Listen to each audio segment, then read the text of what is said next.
definitions definition of concentration, that is normality.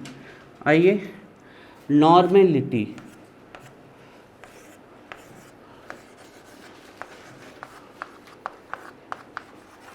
normality sign of representation is capital N.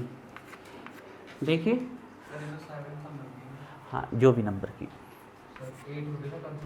Formality बताया था ना बेटा, 8 नहीं होते बेटा, फिर तो इतने होते हैं कि आप अभी लिखवाई नहीं हमने, मास फ्रैक्शन मोल फ्रैक्शन, लेकिन वो आपके काम के नहीं है, है ना, फिर तो कोई काउंटिंग थोड़ी इनकी। फॉर्मेलिटी लिखना है तो फॉर्मेलिटी भी लिखवा देते हैं, लेकिन उसका कोई मतलब नहीं है ना, ना तो वो थ्योरी के हिसाब से है ना वो न्यूमेरिकल के हिसाब से है। नॉर्मेलिटी, ठीक है। देखो क्या आपको ये पता है कि मोल कैसे निकालते हैं? ठीक है, मास डिवाइड, लेकिन क्या आपको ये पता है कि ग्राम इक्विवेलेंट कैसे निकालते हैं? बताइए। Number of molar mass divided by valency. देखिए mass divided by molar mass से निकलते हैं mole, mass divided by equivalent mass से क्या निकलते हैं? Number of gram equivalent. जब आप मोल पर लीटर लेते हो तो ये क्या होती है? मोलरिटी। लेकिन जब ग्राम इक्विवेलेंट पर लीटर लेते हो आप तो ये क्या होती है? नॉर्मेलिटी। ये है दोनों में फर्क। मोल निकालने का तरीका अलग है, मास डिवाइडेड बाय मोलर मास, और ग्राम इक्विवेलेंट निकालने का तरीका अलग है, मास डिवाइडेड बाय इक्विवेलेंट मास। अब इक्विवेलेंट मास कैसे निकाला जाता है? तो इक्विवेलेंट मास निकाला जाता है molar mass divided by N factor. तो ये हमारे ग्राम इक्विवेलेंट का फॉर्मूला क्या बन गया? Mass divided by molar mass divided by N factor. कहाँ चला जाएगा बताओ? Mass divided by molar mass क्या हो गए? मोल इनटू, मतलब ग्राम इक्विवेलेंट कैसे निकालते हैं हम? मोल को मल्टीप्लाई कर दें एन फैक्टर से, तो ये हमारे निकल आते हैं ग्राम। अब ये एन फैक्टर क्या होता है अभी बताते हैं आपको, बड़ा सिंपल है निकालना, ठीक है ना। तो ग्राम इक्विवेलेंट निकाल, अब जरूरी नहीं आप इसको एन फैक्टर बोले, आप इसको एक्स फैक्टर बोले, इसको बैलेंसी फैक्टर बोले, इसको वाई, उससे कोई मतलब नहीं है, सभी निकालना आना चाहिए। तो ऐसे निकाले जाते हैं ग्राम इक्विवेलेंट। तो थोड़ा सा दिमाग में ध्यान कर लो, फिर हम आगे जाके समझाते हैं कि मोल पर लीटर क्या होती है? मोलरिटी। और ग्राम इक्विवेलेंट पर लीटर क्या होती है? नॉर्मेलिटी। मोल निकालने के लिए मास divided by molar mass, gram equivalent निकालने पहले मोल निकालने पड़ेंगे, फिर किससे मल्टीप्लाई करना पड़ेगा? फैक्टर से, ठीक है। तो लिखते हैं नॉर्मेलिटी में, लिखिए number of gram equivalent, number of gram equivalent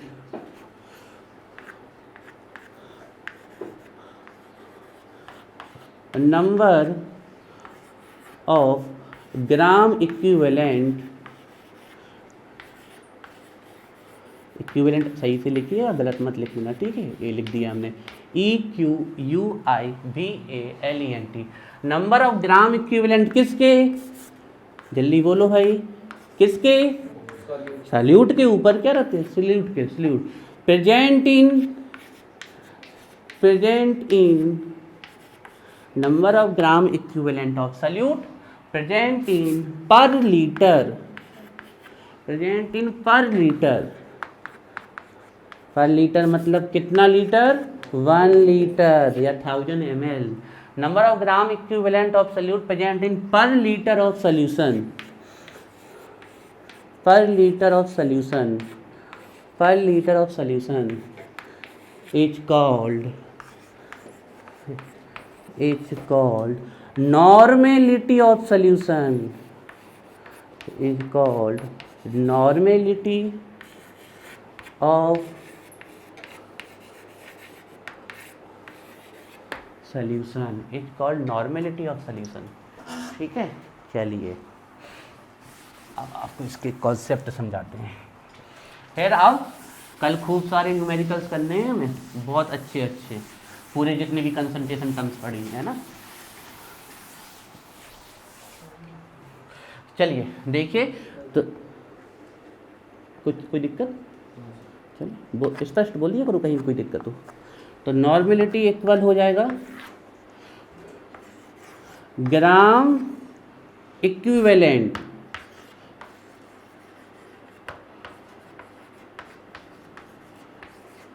किसके ग्राम इक्विवेलेंट, जल्दी बताओ, सॉल्यूट के, present in per litre of solution, लिखिए per litre of solution,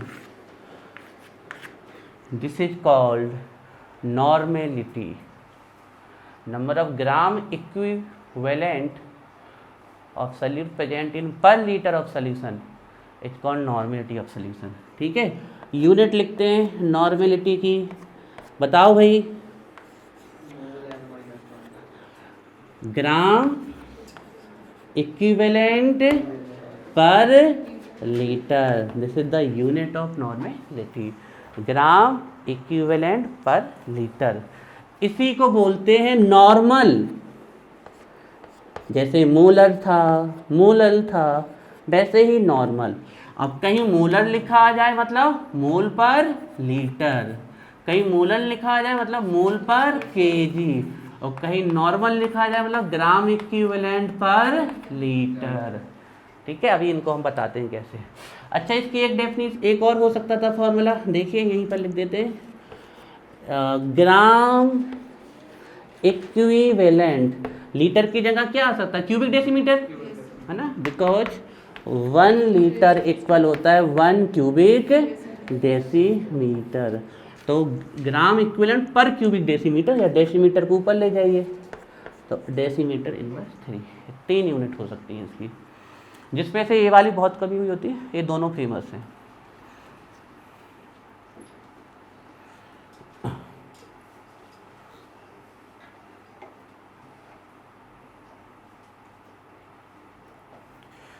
first portion इस चैप्टर का थ्योरेटिकल रूप से एंड होने वाला है, उसका न्यूमेरिकल फॉर्म लेके आएंगे हम।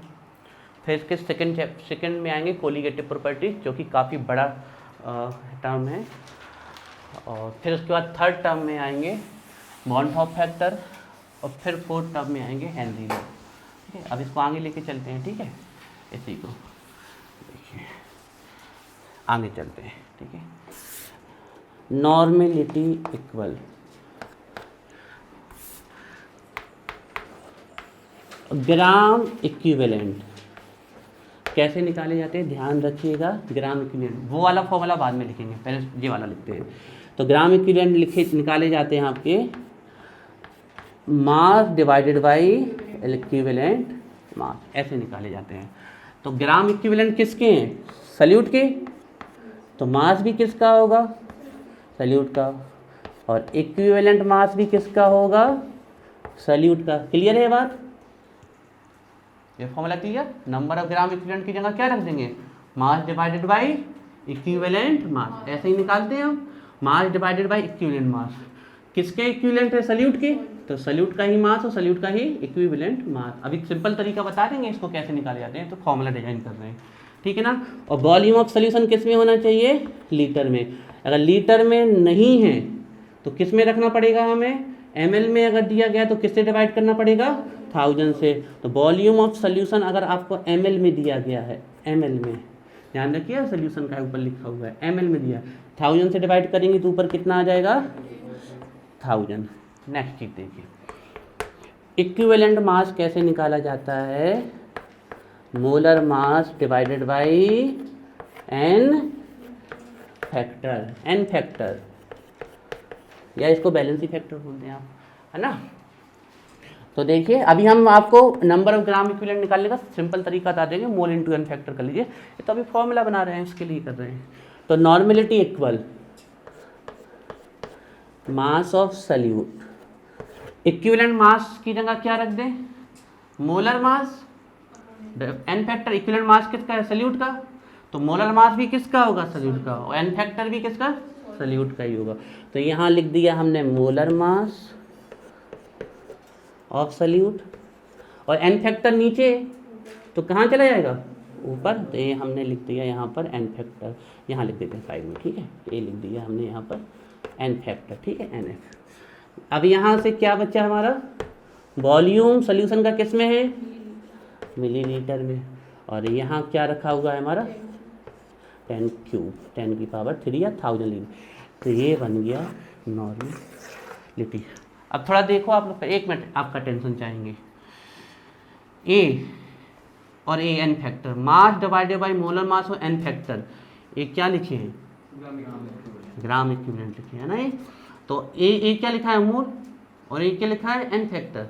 तो मोल को अगर हम एन फैक्टर से मल्टीप्लाई कर दें तो हमें क्या मिल जाते हैं?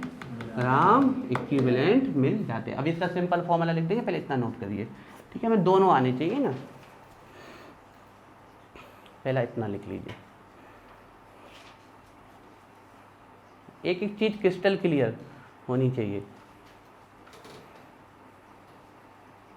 बाकी क्वेश्चन के लिए तो हम कहीं से भी पकड़ के सॉल्व कर देंगे।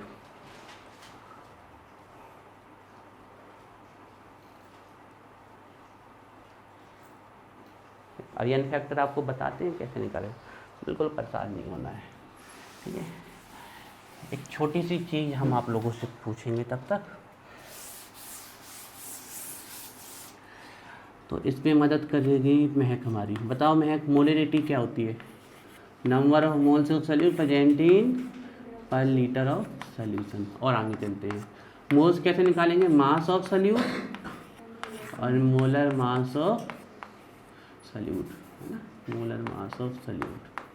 और वॉल्यूम अगर ml में दे दिया गया तो 1000 से डिवाइड, 1000 कहाँ चल जाएगा? ऊपर। एक क्या है हमारी? मोलरिटी है। देखो आप लोग, मास divided by molar mass, volume ml 1000, ये क्या लिखी है? मोलरिटी, मोलरिटी लिखी है। तो देखो आगे n, इतने के प्लेस पे क्या रख सकते हैं हम? मोलरिटी। और बचा क्या? ये फॉर्मूला हमने लिखवाया था कल, आ गया ध्यान? तो ऐसे आता है ये फॉर्मूला, ठीक है? तो अगर आपके एग्जाम में मोलरिटी और नॉर्मेलिटी निकालने के लिए आ जाए तो हम आपको सजेस्ट करेंगे कि सबसे पहले आप मोलरिटी निकाला करो, और फिर उसका एन फैक्टर से मल्टीप्लाई कर देंगे तो क्या मिल जाएगी? नॉर्मेलिटी। लेकिन अलग से आए तो फिर अलग से निकालना है, ठीक है? अलग से निकालने के लिए ऐसे फॉर्मूले लेके जाना। तो ये आपका फॉर्मूला बन गया, ठीक है? तो नॉर्मेलिटी इक्वल हो जाएगा ये मोलरिटी लिखी है ना, मासास ना समझ लेना इसको, कहीं भी डाउट हो तुरंत पूछ लिया करो, लिख लिया करो, ये मोलरिटी। एन फैक्टर अभी निकालना सिखाते हैं, अभी सिखाया नहीं हमने, बड़ा सिंपल है निकालना। अब देखो, ये तो फॉर्मूले डिजाइन करने थे, मैं घर पे जाके अभ्यास करो इसकी खूब, ठीक है? ये तो फॉर्मूले डिजाइन किए हैं हमने, ठीक है? अब आपके लिए हम एक सिंपल सी ट्रिक बताते हैं, ठीक है? देखो, जब मोलरिटी निकालो, जब मोलरिटी और नॉर्मेलिटी दोनों साथ में आ जाए तो पहले मोलरिटी निकाला करो, ठीक है? फिर उससे एन फैक्टर से मल्टीप्लाई कर दो तो नॉर्मेलिटी। उल्टा भी हो सकता है, नॉर्मेलिटी निकाल लो तो फिर एन फैक्टर से डिवाइड कर दो तो मोलरिटी मिल जाएगी, ये भी हो सकता है, कोई दिक्कत नहीं है। अच्छा देखो ना, हमने ग्राम इक्विवेलेंट निकालने का एक बड़ा फॉर्मूला बता दिया आपको।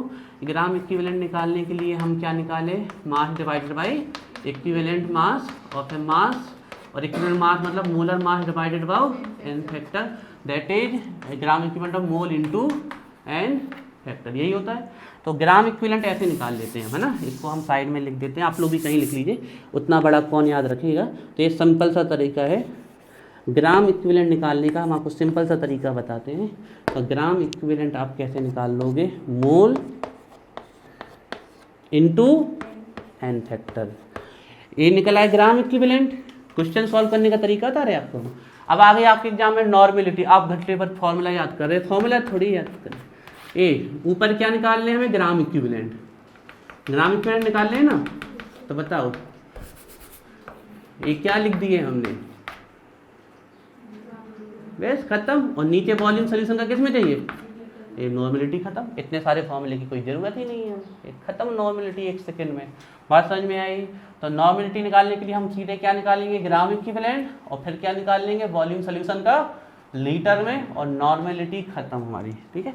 तो सीधे हम वहाँ से कर लेंगे, है ना? ध्यान रखिएगा। तो अगर आप चाहो तो हम वाला फॉर्मूला भी लिख देते हैं, ये लो। देखो फॉर्मूला तो हमारे आपके हाथ में, हम कितने बना दें, मस्त। पहली चीज़ कॉन्सेप्ट समझ में आना चाहिए, कॉन्सेप्ट समझ में आ गया तो सब समझ में आ गया। तो mole that is n into n factor, और divided by volume of solution in litre solution.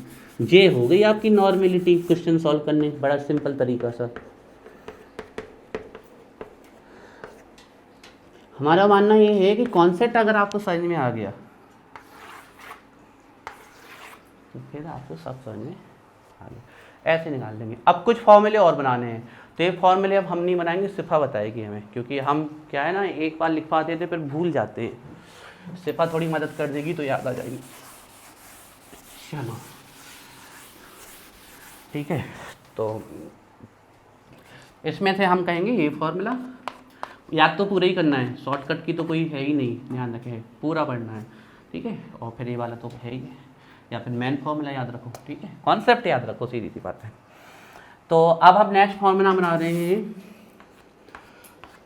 Dilution law से।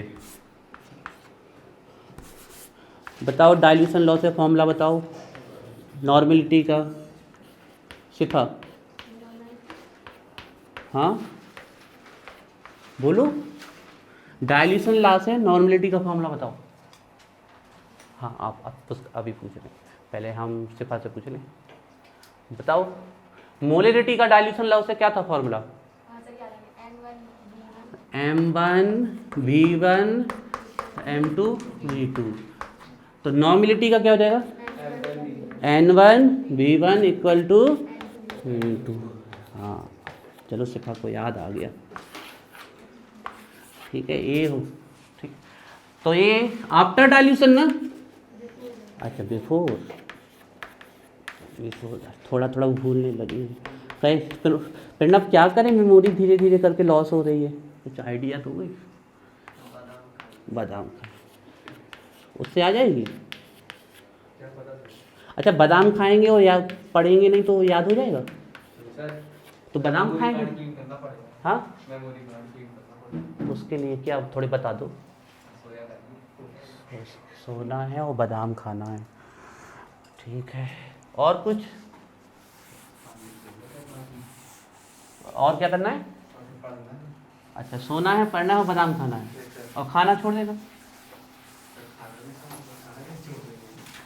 अच्छा ठीक है, तो इससे आ जानी चाहिए मैं मेमोरी। कितने खाने हैं बादाम रोज? कोई वो नहीं है इसकी लिमिट, कोई लिमिट नहीं। ठीक है, फिर हम बीमार पड़ गए तो तुम्हारी जिम्मेदारी होगी। चलो नेक्स्ट फॉर्मूला लिखेंगे, ये फॉर्मूला बताएंगे 60। नॉर्मेलिटी ऑफ मिक्सचर का फॉर्मूला 60 बताएगी।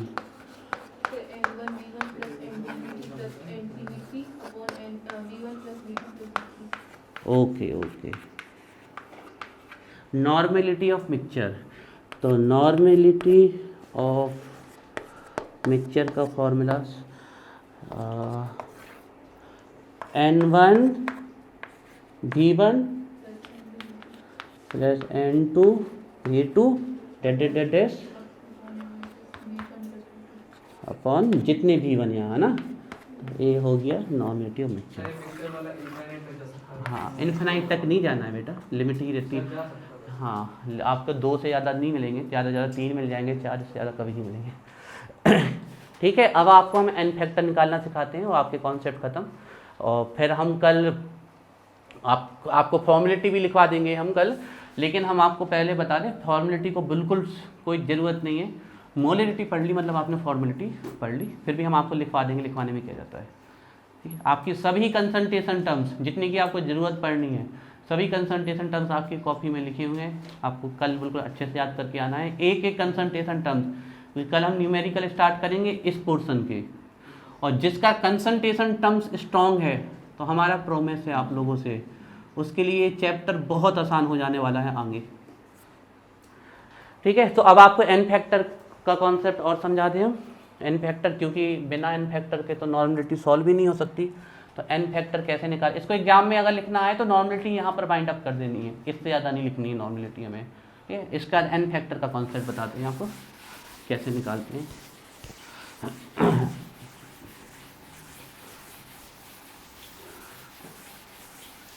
तो लिखिए determination of N factor, X factor, balancing factor, जो आप लिखना चाहें।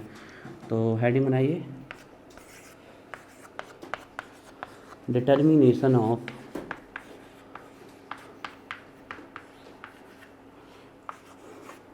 N factor. ठीक है, एन फैक्टर बोल दें, एक्स फैक्टर बोल दें, बैलेंसिंग फैक्टर बोल दें, उससे कोई फर्क नहीं पड़ता। ठीक है। देखिए नॉर्मलिटी जब हम निकालने के लिए जाएंगे तो नॉर्मलिटी के लिए हमें क्या निकालने हैं, ग्राम इक्विवेलेंट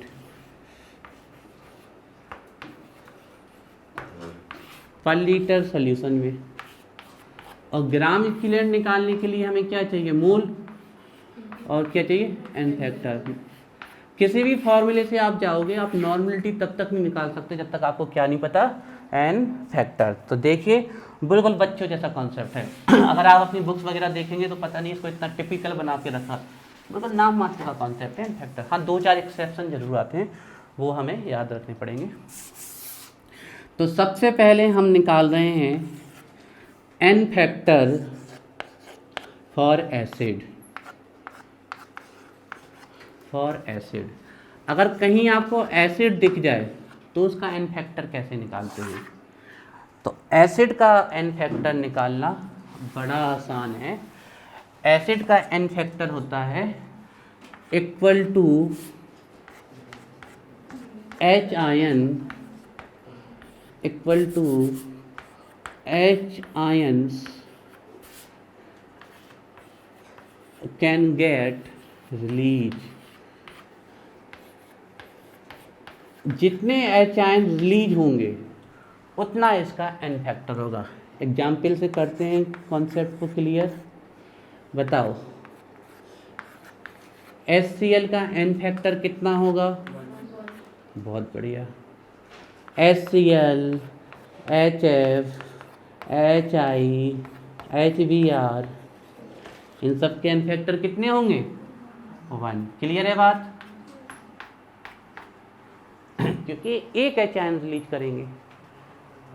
ठीक है, नेक्स्ट देखिए H2SO4 का एन फैक्टर, क्लियर है बात, बड़ा सिंपल है, 2 एच आयन रिलीज करेगा।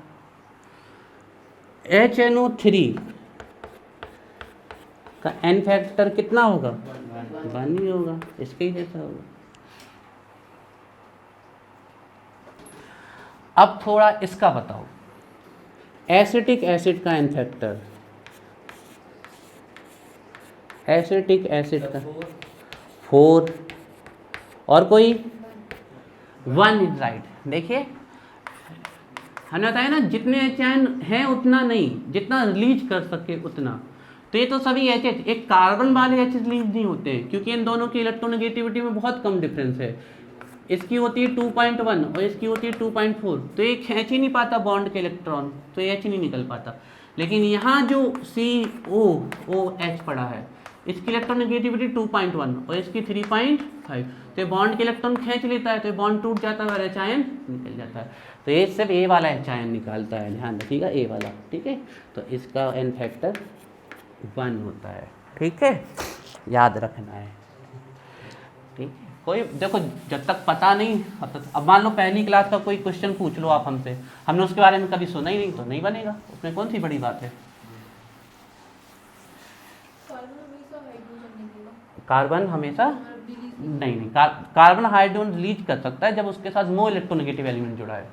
लेस, अब जैसे इस कार्बन के साथ मान लीजिए कोई ऐसा एलिमेंट जुड़ा होता है जो इस इलेक्ट्रॉन को, कार्बन की हेल्प करता है कि वो इसके इलेक्ट्रॉन खींच ले, तब ये एच आयन निकला। इसको ऐसे हम वो नहीं कर सकते कि जनरलाइज कर दें कि कार्बन के साथ हाइड्रोजन जुड़ा है तो नहीं निकलेगा। तो कार्बन के साथ फिर कार्बोकेटायन भी तो बनता है।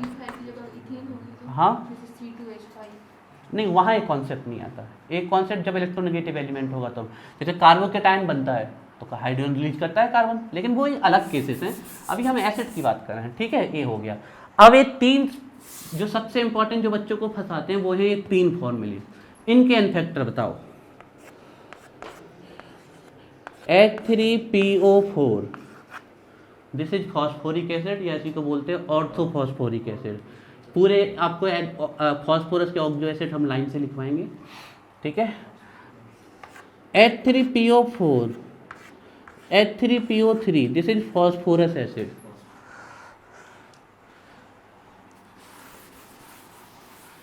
And H3PO2, this is hypophosphorous acid. अभी बिल्कुल वरी नहीं होना इसके बारे में, नाम वाम करा देंगे सब याद सब, ठीक है। पहले नंबर हमें कोई इसका एन फैक्टर बताओ। 3 है, बिल्कुल राइट है, कोई दिक्कत नहीं। कोई इसका बताओ। 3 नहीं है, 2 है। कोई इसका बताओ। 1 है। अब बच्चे को समस्या ये आती है कि सर इसके पास भी 3 हाइड्रोजन, हाँ भले ही ऑक्सीजन 4, इसके पास भी 3 हाइड्रोजन, हाँ भले ही ऑक्सीजन 3 है, इसके बाद तो तीनों के एन फैक्टर 3 क्यों नहीं आए? क्योंकि हमने आपसे बहुत क्लियर बोला है कि जितने एंजाइम रिलीज करे, ये नहीं कि जितने हैं, तो पक्का ये 3 करता हुआ रिलीज, ये 2 करता हुआ और ये 1। समझ लेते हैं ऐसा क्यों हो रहा है, ये स्ट्रक्चर से समझ में आएगा, ठीक है। तो H3PO4 की स्ट्रक्चर अगर अभी सीख ली तो फिर तो मजे ही। ऑक्सो एसिड की स्ट्रक्चर आती है आपके एग्जाम में, ये है आपकी H3PO4 की स्ट्रक्चर। बताओ इसकी इलेक्ट्रोनेगेटिविटी कितनी? 3.5, ये 2.1, जे एच निकल जाएगा, जे वाला एच निकल जाएगा, और जे कितने एच निकले? 3 एच निकल है, तो इसका एन फैक्टर 3। अब इसको देखते हैं, P11O H OH OH, देखिए H3PP123O3, क्या ये वाला एच निकलेगा? इसके साथ कोई एटम ही नहीं जुड़ा है जो इसके इलेक्ट्रॉन खींचे, तो ये वाला एच ही निकलेगा। सिर्फ कौन सा निकलेगा? एक एच ए निकलेगा और एक H, that's why it had an factor 2। अब H3PO2 देख लेते हैं, double bond O H H and OH। देखिए H3P1O2 कितने हो गए? पूरा फॉर्मूला कितना एच निकलेगा? सब, दैट्स व्हाई इसका एन फैक्टर 1 होता है। ठीक है, तो ये 3 थोड़े से याद रखना, ठीक है। फॉस्फोरिक एसिड, आवाज़ नहीं, जो भी डिस्कशन करना है अभी हम हैं क्लास में, हमसे करो।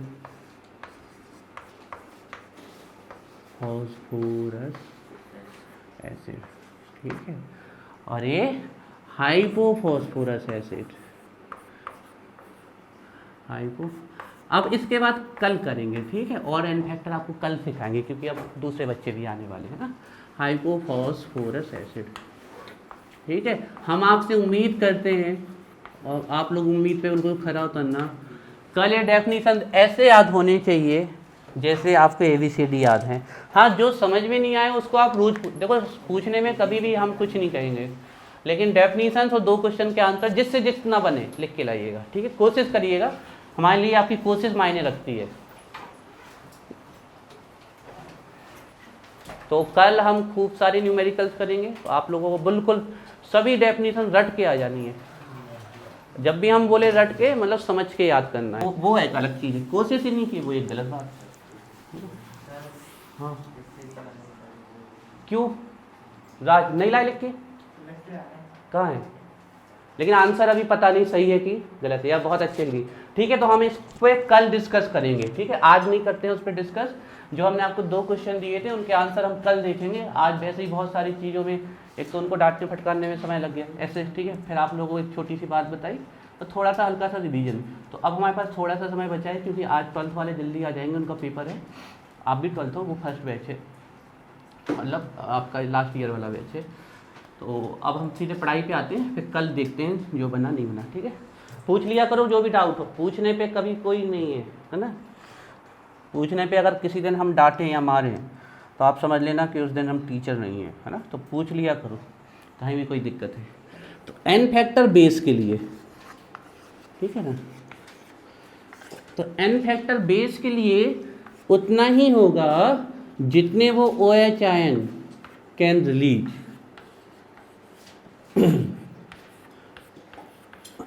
जितने वो OH आयन रिलीज कर सकता है, तो बेस के लिए एन फैक्टर वही होगा। एग्जाम्पल में देखते हैं, सोडियम हाइड्रोक्साइड, इसी को बोलते हैं कास्टिक सोडा। इसका एन फैक्टर कितना? 1। और देखें कैल्शियम हाइड्रोक्साइड, इसी को क्या बोलते हैं हम? Slagged lime, milk of lime, lime water का, तीनों का फॉर्मूला ये है। इसका एन फैक्टर कितना 2। और देख लें हम, जैसे कि एल्यूमिनियम हाइड्रोक्साइड, ठीक है ना, इसका एन फैक्टर कितना हो जाएगा 3, ठीक है। तो बेस तो बड़े सिंपल है, यहाँ एक्सेप्शन नहीं है। तो ये होगा बेस के एन फैक्टर। ये एक OH निकालेगा, ये 2 OH निकालेगा, 3 OH निकालेगा, तो ये होगा बेस के एन फैक्टर, ठीक है। अब हम आते हैं N factor for salt. Acid base reaction का जो प्रोडक्ट होते हैं वो हमारे क्या होते हैं, सॉल्ट। जब एसिड रिएक्ट करता है बेस के साथ तो जो हमारा बनता है वो हमारे क्या होते हैं, सॉल्ट, और निकलते क्या है, वाटर जनरली। तो HOH निकल गया और ये NaCl बन गया, ये क्या है, सॉल्ट। ये वह सॉल्ट है जो हम ईट कर सकते हैं, खा सकते हैं। Sodium chloride, rock salt, common salt, table salt, ठीक है। तो सॉल्ट का एन फैक्टर में आपको देखना है, या तो देखना है टोटल देखना है आपको पॉजिटिव चार्ज,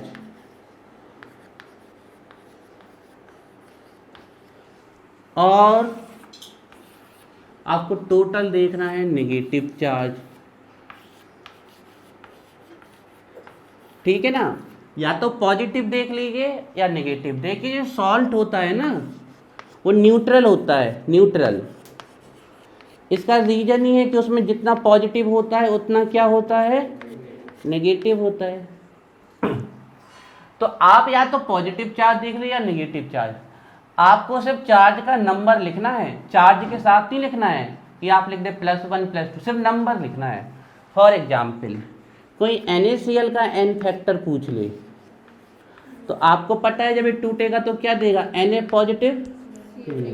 तो या तो पॉजिटिव चार्ज देख लीजिए या नेगेटिव, सिर्फ नंबर लिखना है, चार्ज नहीं लिखना है, ठीक है ना, कभी भी। तो इसका हो जाएगा 1।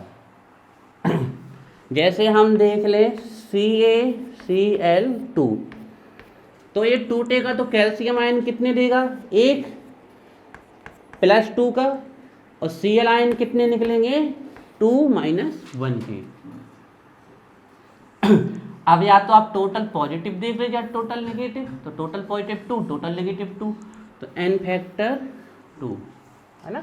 ऐसे आपको थोड़ी थोड़ी चीज़ें धीरे धीरे करके, अगर आपको ये स्पेसिफिक ब्रेक करना नहीं आती है तो पढ़ते पढ़ते ऑटोमेटिक आ जाती है। जैसे हमसे कोई पूछे Al2, लास्ट हमने इसका एक लेक्चर दिया था जो 11th में बच्चे थे, फॉर्मूला बनाने का दिया था। कौन एक लड़के थे, महक थी, बन जाते महक फॉर्मूला बनाते। पूरे हमने आपको बताए थे कि आप किसी का भी फॉर्मूला कैसे बना सकते हो। राज रख दिया उसको ताले में बंद करके। हाँ, रिवाइज तो नहीं कर लिया बेटा, रिवाइज नहीं करना है ना, थोड़ा भूल जाए। और बेटा रख तो दिया होगा, ताले में बंद करके रख दिया ना, गलती तो नहीं की उसको रिवाइज करने की। वैसे अब इस 6 महीने और मत करो, फिर भूल जाएगा पूरा, ठीक है। आज जाके दो CaCl2 अगर ब्रेक होगा तो एक Cl पे कितना होता है, माइनस नेगेटिव, तो 2 Cl किसके निकल गए, माइनस नेगेटिव के, तो 2 माइनस के निकले, मतलब इस पे कितना रहा होगा, +2, क्योंकि सॉल्ट कैसा होता है, न्यूट्रल, है ना। Al2SO4 होल्सराइज, Al पे कितना चार्ज होता है महक, +3। तो हमारी बात महक समझ गई है, उसने रख दिया है ताला लगा के। Al +3, कितने Al है, 2, और सल्फेट पे कितना होता है, -2, SO4 -2, कितने हैं, 3। आप देख लो जितना पॉजिटिव होगा उतना ही नेगेटिव। 2 3 जा 6, 6 पॉजिटिव, 3 2 जा 6, 6 नेगेटिव, ठीक है। अब आज के बाद एल्यूमिनियम मिले तो ध्यान रखना +3, SO4 -2। तो अगर इसका कोई हमसे एन फैक्टर पूछ ले तो बता सकते हो, 6, ठीक है। कुछ नहीं, ना स्ट्रक्चर पता है, ना शेप पता है, ना जियोमेट्री पता है, और कल से आप भी नहीं पता रहेंगे।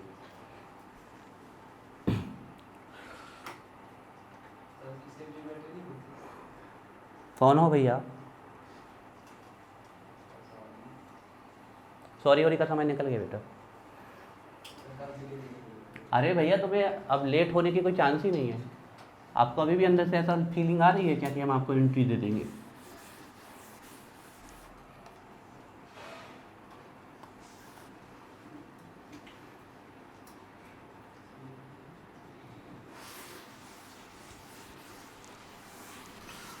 शांति से जो पनिशमेंट दी थी उसको ले लेते और आके बैठ जाते और फिर कहते कि सर अब कल से गलती नहीं होगी, तब छोड़ते आपको। लेकिन अब तो वो समय निकल गया ना बेटा, उसके नहीं। देखो आप जो अभी क्वेश्चन सॉल्व करेंगे उसमें बस 3 के एन फैक्टर आना जरूरी है, एसिड के, बेस के, सॉल्ट के। हम और भी आगे आपको एन फैक्टर निकालना बता देते हैं, लेकिन उनके एन फैक्टर की ज़रूरत आपको कभी नहीं पड़ेगी, ठीक है। तो अब देखिए हम किसका एन फैक्टर निकालना सिखाते हैं आपको, एन फैक्टर आयंस का, ठीक है। बड़ा सिंपल है, आयंस का एक एन फैक्टर होता है equal total charge. Total charge आपको सिर्फ चार्ज देख लेना है उस आयन का, ठीक है। जैसे कोई पूछ ले Na पॉजिटिव का एन फैक्टर कितना होगा 1,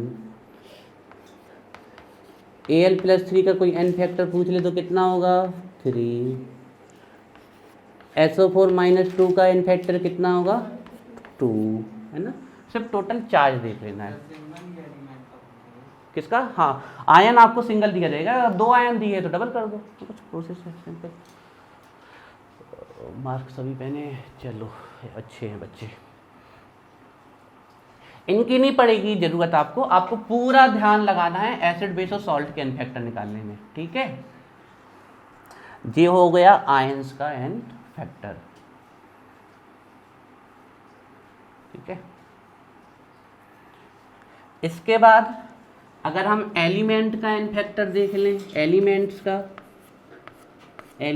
का ये आपको कभी जरूरत नहीं पड़ेगी, है ना अभी तो एलिमेंट्स का जो एन फैक्टर होता है वो इक्वल होता है एलिमेंट की वैलेंसी। हमने आप लोगों को एलिमेंट की वैलेंसी, कॉमन वैलेंसी बताई थी, ली बी सिनोफनी, एक ग्रुप फर्स्ट, एक group second, A13, A14, A15, A16, A17, A18, बी सिनोफनी, जी एक ग्रुप फर्स्ट, एक ग्रुप सेकेंड, एक group 13, A14, A15, A16, A17 और A18, ठीक है। एक ग्रुप हैं आपके। अब इसमें संधि बन रही, चालू करते हो गई। और ये देख लिया, फोकस सही है, तुम कहाँ देख लो।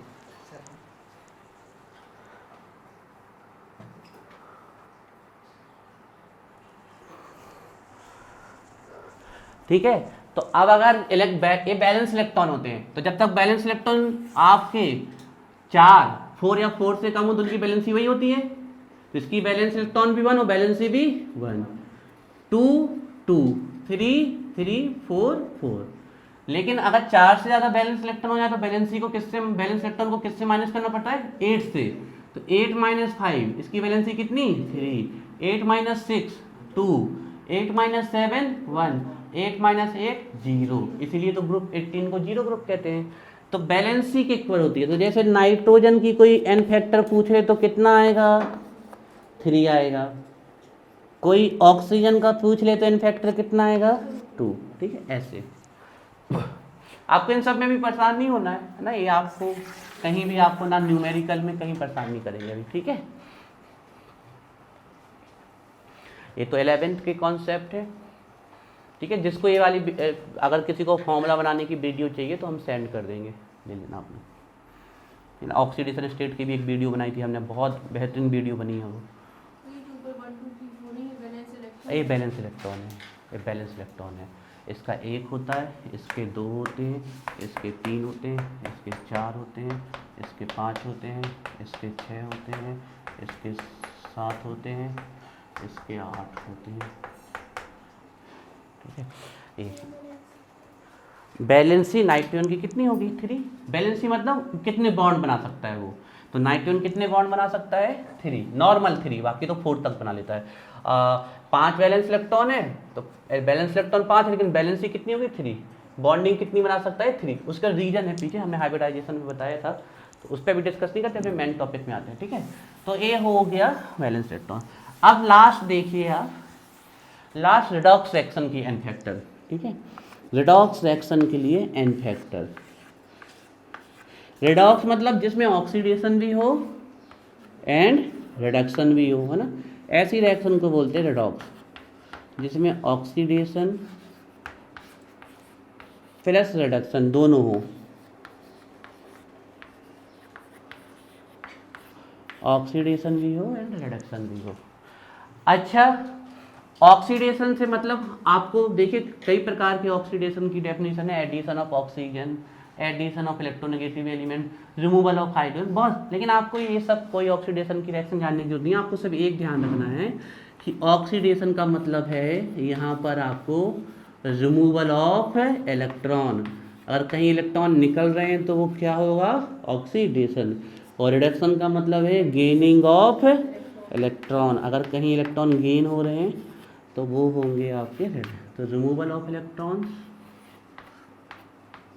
Gaining of electron. ठीक है, अब देखो एक चीज हमने आपको बताया था, जो जिसका ऑक्सीडेशन होता है वो सामने वाली का क्या कराता है, रिडक्शन। तो जो ऑक्सीडेशन होता है जिसका, वो कौन सा एजेंट होता है, उल्टा रिड्यूसिंग एजेंट होता है ना। अब ये सब 11th के कॉन्सेप्ट है, लेकिन फिर भी हम थोड़ा थोड़ा बताते चलेंगे, ठीक है। और जो अपना रिडक्शन करता है वो सामने वाले का क्या करता है, ऑक्सीडेशन। तो जिसका रिडक्शन होता है उसको क्या बोलते हैं, ऑक्सीडाइजिंग एजेंट, ऑक्सीडाइजिंग एजेंट। और सर आपको बताना है एन फैक्टर था, ये आपने कौन सी कहानी बता दी बेटा, ये थोड़ा थोड़ा बताना पड़ेगा, नहीं तो नहीं आएगा समझ में। तो रिडॉक्स रिएक्शन के लिए एन फैक्टर, एक्चुअली में रिडॉक्स रिएक्शन का एन फैक्टर नहीं निकालते हैं, एक्चुअली में N factor reducing agent and oxidizing agent का निकालते हैं।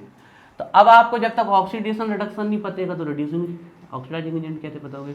तो जो इलेक्ट्रॉन निकालता है उसका ऑक्सीडेशन होता है, और जो अपना ऑक्सीडेशन करता है सामने वाले का रिडक्शन करता है। तो जिसका ऑक्सीडेशन होता है वो रिड्यूसिंग एजेंट होता है, और जिसका रिडक्शन होता है वो इलेक्ट्रॉन लेता है, और जिसका रिडक्शन तो सामने वाले का ऑक्सीडेशन कराता है, तो ऑक्सीडाइजिंग एजेंट। तो बेस्ट बिल्कुल सिंपल है, आपसे रिड्यूसिंग एजेंट और ऑक्सीडाइजिंग एजेंट के एन फैक्टर पूछे जाते हैं। तो रिड्यूसिंग एजेंट के एन फैक्टर ये लिखे हुए हैं आपके, रिड्यूसिंग एजेंट के एन फैक्टर कितने होंगे, जितने वो इलेक्ट्रॉन क्या करेगा, निकालेगा। और ऑक्सीडाइजिंग एजेंट का एन फैक्टर कितने होंगे, जितने वो इलेक्ट्रॉन को क्या करेगा, लेगा, है ना। तो ये हमने बादल से बना दिए यहाँ पर थोड़े से हाईलाइट करने के लिए, ध्यान रखिएगा। एक रिएक्शन लिखते हैं, Zn plus Cu+2 tends to form. अब देखो क्या होगा, हम आपको जब इलेक्ट्रोकेमिस्ट्री पढ़ाएंगे ना तो आप लोगों को इसको बहुत डिटेल में पढ़ाएंगे आपको। अब ये क्या करेगा, जिंक के कॉपर से ज़्यादा रिएक्टिव है। अब कैसे पता चले सर, हम एक एक चीज़ का आंसर है केमिस्ट्री में आपकी, हर एक चीज़ का, हिला तो क्यों हिला, टेढ़ा हुआ तो टेढ़ा क्यों हुआ, इलेक्ट्रॉन दिए तो क्यों दिए, पानी क्यों है, ठोस क्यों है, सब चीज़ का आंसर है केमिस्ट्री में, सबका देंगे हम। जिंक कॉपर से रिएक्टिव क्यों, जिंक क्या, आपको पूरे हर एक एलिमेंट की रिएक्टिविटी की सीरीज बनवाएंगे हम, इलेक्ट्रोकेमिकल सीरीज, जिसमें आप देख लोगे और आप बता दोगे कौन रिएक्टिव है। लेकिन अभी के लिए आप ऐसे ही लेके चलते हैं। तो जिंक कॉपर से ज़्यादा रिएक्टिव है, तो जो ज़्यादा रिएक्टिव होता है वो अपने इलेक्ट्रॉन डोनेट करता है। तो जिंक अपने 2 इलेक्ट्रॉन डोनेट कर देगा, ठीक है। तो इसने 2 इलेक्ट्रॉन निकाले तो जिंक पे कितना आ गया, +2 आ जाएगा ना। कितने इलेक्ट्रॉन रिमूव किए इसने, 2, तो जिंक पे कितना आ जाएगा, +2। और वही 2 इलेक्ट्रॉन इसने ले लिए, तो +2 और -2 क्या कैंसिल, तो ये क्या बचा। अब आप चेक करो ध्यान से, इसने इलेक्ट्रॉन दिए तो इसका क्या हुआ है, ऑक्सीडेशन। इसने इलेक्ट्रॉन लिए तो इसका क्या हुआ, रिडक्शन। अब आप चेक करो, इसने अपना तो ऑक्सीडेशन किया लेकिन सामने वाले का क्या किया, तो ये कौन सा एजेंट है, रिड्यूसिंग एजेंट है ना। This is the reducing agent, this is the reducing agent. इसी प्रकार आप चेक करो, इसने अपना तो रिडक्शन किया लेकिन सामने वाले का क्या कर दिया, ऑक्सीडेशन, इससे इलेक्ट्रॉन ले लिए ना, तो ये कौन सा एजेंट, ऑक्सीडाइजिंग एजेंट। हालांकि अगर आपको 11th में एक टॉपिक कंप्लीट है तो समझ में आया होगा, नहीं तो थोड़ा थोड़ा आया होगा। तो इसके लिए हम आपसे कहेंगे धैर्य रखना है आपको, हर चीज़ के आंसर आपको मिलते जाएंगे। अब आपसे यहाँ पर पूछ ले कि रिड्यूसिंग एजेंट का एन फैक्टर कितना है, बता दोगे कितना है, कितना है, कितने इलेक्ट्रॉन लॉस किए। तो रिड्यूसिंग एजेंट का एन फैक्टर कितना था, जितने वो इलेक्ट्रॉन लॉस करते हैं। ऑक्सीडाइजिंग एजेंट कौन था यहाँ पर? कॉपर। इसका कोई एन फैक्टर पूछ ले तो कितना है यहाँ पर? जितने इलेक्ट्रॉन उसने लिए, तो कितना है इसका? 2। अब आपको जब भी आप रेडॉक्स रिएक्शन लिखोगे तो या तो आपको ऑक्सीडाइजिंग एजेंट का एन फैक्टर लिखना पड़ता है रिड्यूसिंग का। रीजन आप चेक करना, पूरी रिएक्शन में ऐसा नहीं है आप सोचोगे इसने 2 दिए और इसने 2 लिए तो 4 इलेक्ट्रॉन, 4 नहीं, एक्चुअली में 2 ही इलेक्ट्रॉन से सब कुछ हुआ है, वही 2 इसने दिए हैं और वही 2 इसने लिए हैं। तो आप या तो रिड्यूसिंग एजेंट के देख लीजिए या ऑक्सीडाइजिंग एजेंट के। तो इस रिएक्शन के लिए अगर हम एन फैक्टर देख लें तो बता दोगे कितना है? 2 है ना, एक के देखने हैं। फिर से एक एग्जाम्पल से समझाते हैं, पहले इसको लिख लें आप, ठीक है। हालांकि आपको हम फिर से जोड़ देंगे, आपको एसिड बेस और सॉल्ट के एन फैक्टर पढ़ने, ठीक है। अभी इलेक्ट्रोकेमिस्ट्री में हम इनके एन फैक्टर पढ़ेंगे। क्या है ना, अब ये चैप्टर का पार्ट नहीं है, इसलिए हम इसको डिटेल में लेके नहीं जा रहे। जब एक चैप्टर में स्टार्ट करेंगे तो इसको डिटेल में बताएंगे।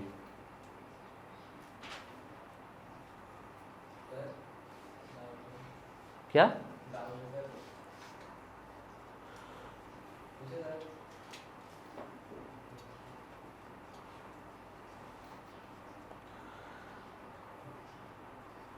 डाउट पूछने के लिए जो बच्चे पढ़ रहे हैं वो हमसे 10 घंटे भी पूछेंगे तो अभी बताएंगे हम, लेकिन जिसको हमने नहीं पढ़ा रहे उसके लिए अभी जगह नहीं है।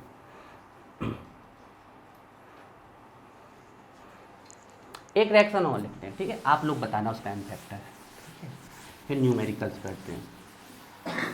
और कल से महक पढ़ के आना, तुम घर में दिन रात टीवी देख रहे हो क्या? बताओ कल कौन सी फिल्म देखी तुमने, सही सही बता दो। नेटफ्लिक्स चालू किए हो, सोनी लिव, तो फिर क्या कर रहे हो? तो सोते रहते हो, पूरे 11वीं की थकान निकाल रहे हो क्या? हाँ, पढ़ नहीं रहे हो, कैसे काम चलेगा? एक रिएक्शन लिखते हैं, ठीक है, आप बताना इसका एन फैक्टर कितना है, ठीक है। जिंक और Ag+1, जिंक +2 और ये 2Ag। बता दो इस रिएक्शन के एन फैक्टर कितने, जल्दी स्पीड से। 2। क्लियर? क्योंकि जिंक किसमें गया? +2 में, मतलब इसने 2 इलेक्ट्रॉन लॉस किए, वही 2 इलेक्ट्रॉन किसने ले लिए? इसने। टोटल देखना है आपको। बताओ यहाँ ऑक्सीडेशन किसका हुआ? जिंक का, क्योंकि इसने 2 इलेक्ट्रॉन निकाले हैं, तो ये कौन सा एजेंट है? Reducing agent. और रिडक्शन किसका हुआ इसका? तो ऑक्सीडाइजिंग एजेंट। लिख लीजिए।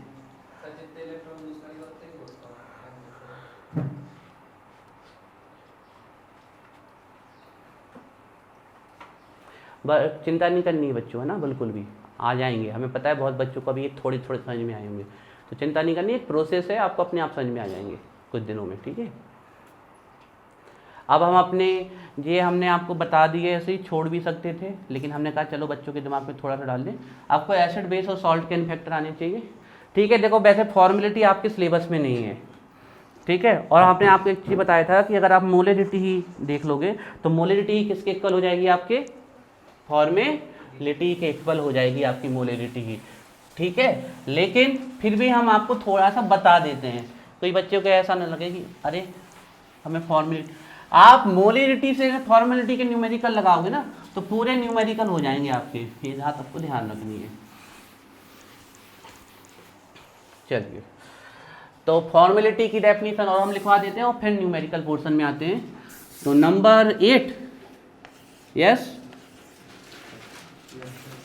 चलिए तो आ जाइए फॉर्मेलिटी में। फॉर्मेलिटी,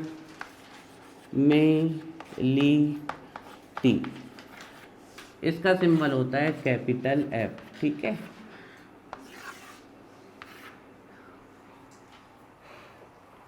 वही होती है भैया फॉर्मेलिटी जो मोलरिटी होती है, number of moles of solute present in per litre of solution, यही होती है फॉर्मेलिटी। लेकिन बस ये है कि यहाँ पर इन्हें मोल को ग्राम फॉर्मूला मास बोल रखा है, क्योंकि मोल निकाले जाते हैं मॉलिक्यूल्स के, फॉर्मेलिटी नहीं। लेकिन अब IUPAC ने कहा नहीं हमें पढ़ना है इसके चक्कर में, दूर करो। बॉन्ड ऑफ फैक्टर में जरूर इसका यूज होता है, बाकी नहीं। तो जो आपकी मोलरिटी होती है वही फॉर्मेलिटी होती है आपकी। जैसे मोल निकालते हो वैसे ही ग्राम फॉर्मूला मास निकालते हो। बेस्ट ये होता है कि जो आयनिक कंपाउंड है उनको फॉर्मूला बोल दिया गया है, तो मोलरिटी ही एक्चुअली में फॉर्मेलिटी है ना। तो देखते हैं इसके लिए, ठीक है। तो इस पर एक छोटी स्लाइड लिखेंगे, डेफिनेशन लिखते हैं, number of gram formula mass, number of gram formula mass of solute, number of gram formula mass of solute present in per liter, present in per liter, आप ब्रैकेट में 1 लीटर लिख सकते हो, per liter of solution, present in per liter of solution is called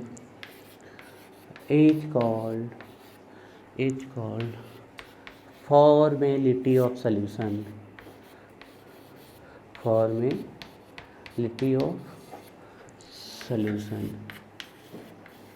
बिल्कुल ये normality जैसी है, बिल्कुल वैसे ही निकालते हैं। Number of gram formula mass of solute present in per litre of solution is called formality of solution. यहाँ नोट लिख देते हैं, फॉर्मेलिटी इक्वल है मोलरिटी के, ठीक है। लेकिन फॉर्मेलिटी को सिर्फ हम निकालते हैं आयनिक कंपाउंड के लिए और मोलरिटी को सब चीज़ों के लिए। और हम आपको कहेंगे कि आप फॉर्मेलिटी को ना, मोलरिटी से ही सब कुछ हो जाता है, मोलरिटी से निकालते जाएं आप सब, ठीक है ना। तो फॉर्मेलिटी यूज की जाती है in case of ionic compound, it is used in case of ionic compound, ठीक है। It is used in case of ionic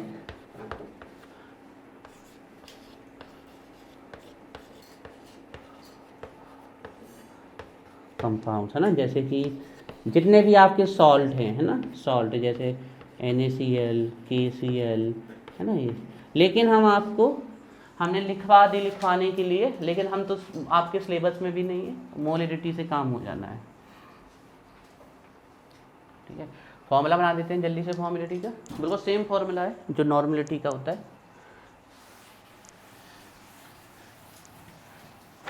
ठीक है। तो देखिए फॉर्मेलिटी इक्वल होता है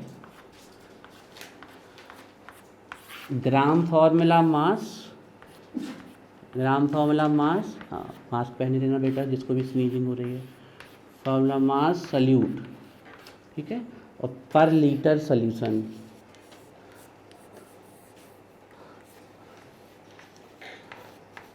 बिल्कुल सेम। आप इसको मोलरिटी की तरह ही देखें, जैसे मोलरिटी होती थी ना बिल्कुल सेम निकाली जाती है।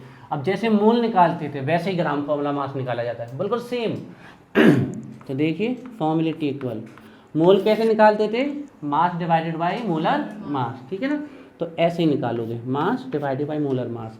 देखिए फॉर्मूले के लिए जो मोलर मास होता है ना, फॉर्मूले के लिए जो मोलर मास होता है आपका, उसी को क्या कह देते हैं हम, आपका जो मोलर मास होता है उसी को फॉर्मूला मास कह देते हैं, क्योंकि आयनिक कंपाउंड को हम क्या कहते हैं, फॉर्मूला कहते हैं ना, बिल्कुल सेम तरीका है, उसी को आप फॉर्मूला मास कह देते हैं, ठीक है ना। तो मास डिवाइडेड बाय मोल लिखने के लिए हम फॉर्मूला मास लिख देते हैं, लेकिन वैसे ही निकाला जाता है जैसे हम आपसे कहें NaOH का मास बताओ, तो कैसे निकालेंगे, 23, इसका ऑक्सीजन का कितना 16, हाइड्रोजन का कितना 140। अब हम आपसे कहें NaCl का फॉर्मूला मास निकालो, तो बिल्कुल वैसे ही निकाला जाता है, Na का कितना 23 और क्लोरीन का 35.5, तो 58. बिल्कुल सेम तरीका है। तो formula mass A B solute का, है ना, तो ये सल्यूट और ए बी सल्यूट, और वॉल्यूम किस में होना चाहिए, लीटर में। लेकिन मान लो अगर आपको ml में दिया गया तो किससे डिवाइड करोगे, बिल्कुल सेम, देखो वही फॉर्मूला बन गया जो मोलरिटी का था, सेम फॉर्म। इस कहने के लिए शब्द अलग कर दिए,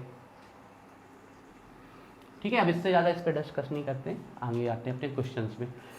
ठीक है,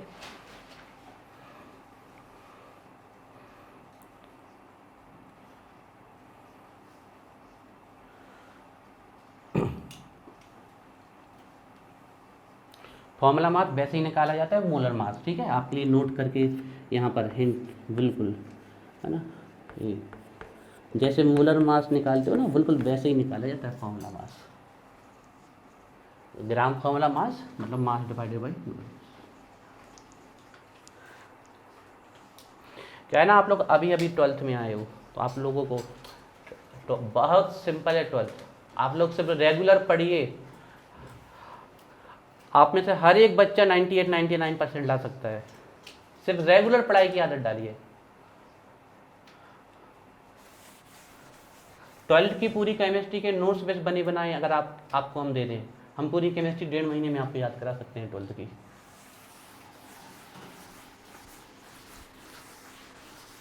फिर अगर एंट्रेंस टेस्ट के हिसाब से पढ़ना है तो थोड़ी 2.5 महीने, क्योंकि इस बार एंट्रेंस पे जाना है आपको। फिर नीट के हिसाब से पढ़ना है तो थोड़ी 5 महीने तक लग जाएंगे। लेकिन बोर्ड, एमपी बोर्ड 1.5 महीने में ख़त्म कर सकते हैं।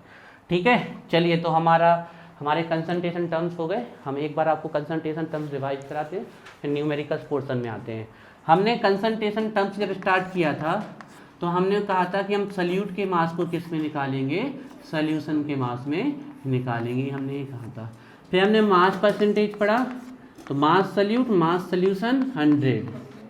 फिर हमने वॉल्यूम परसेंटेज पढ़ा, वॉल्यूम सल्यूट, वॉल्यूम सॉल्यूशन 100। फिर हमने मास बाय वॉल्यूम पढ़ा, तो मास सल्यूट, वॉल्यूम सॉल्यूशन 100। और अगर हमारा सल्यूट बहुत कम अमाउंट में है तो फिर हम परसेंट की जगह किस में निकालेंगे, पीपीएम में, तो इसको हम बोल देंगे पार्ट्स पर मिलियन। ठीक है, फिर हमने स्ट्रेंथ पढ़ी, तो amount of solute in gram present in per litre solution, तो उसको हम क्या बोलते हैं, स्ट्रेंथ पढ़ा था। फिर मोलेरिटी पढ़ी हमने, मोल salute present in per litre solution, ये क्या कहलाती है, मोलेरिटी। फिर हमने मोलेलिटी पढ़ी, तो मोल सल्यूट प्रेजेंट इन पर केजी सॉल्वेंट, ये हमारी क्या कहलाती है, मोलेलिटी। फिर हमने नॉर्मेलिटी पढ़ी, तो gram equivalent solute present in per litre solution, ये हमारी कहलाती है नॉर्मेलिटी। फिर हमने एन फैक्टर देखा, तो एसिड के लिए जितने एच दे, बेस के लिए जितने OH दिए, सॉल्ट के लिए कोई एक चार्ज देखना है, आयन के लिए भी सिर्फ चार्ज देखना है, इसके अलावा एलिमेंट के लिए वैलेंसी देखनी है, और ऑक्सीडाइजिंग और रिड्यूसिंग एजेंट के लिए या तो इलेक्ट्रॉन कितने लॉस हुए या कितने गेन हुए, ये हमें देखना है। फिर हमने फॉर्मेलिटी देखी, तो फॉर्मेलिटी इक्वल मोलेरिटी है, लेकिन फॉर्मेलिटी में हम क्या निकालते हैं, ग्राम फॉर्मूला मास पर लीटर, ये हमने छोटी छोटी सी चीज़ें पढ़ी। हाँ, कंसंट्रेशन की डेफिनेशन के अकॉर्डिंग तो सॉल्यूशन की जगह सॉल्वेंट भी आना चाहिए। कंसंट्रेशन की जगह पे आप सॉल्वेंट पे थोड़ी निकालते हो सल्यूट, आप सल्यूट किस पे निकालते हो, कई मतलब बुक्स में सॉल्यूशन की जगह सॉल्वेंट भी लिखा है, कहीं नहीं लिखा मिलेगा, ओनली मोलेलिटी के में लिखा होगा, ओनली मोलेलिटी। और मोल आप कोई भी देख लीजिए हमेशा। अब देखो, जैसे हमसे कहा कि हमें शक्कर का कंसंट्रेशन निकालना है, तो पानी में थोड़ी निकालेंगे, शक्कर का पानी में सोल्यूशन में ही निकालोगे ना सल्यूट, सॉल्वेंट में थोड़ी निकालते हैं।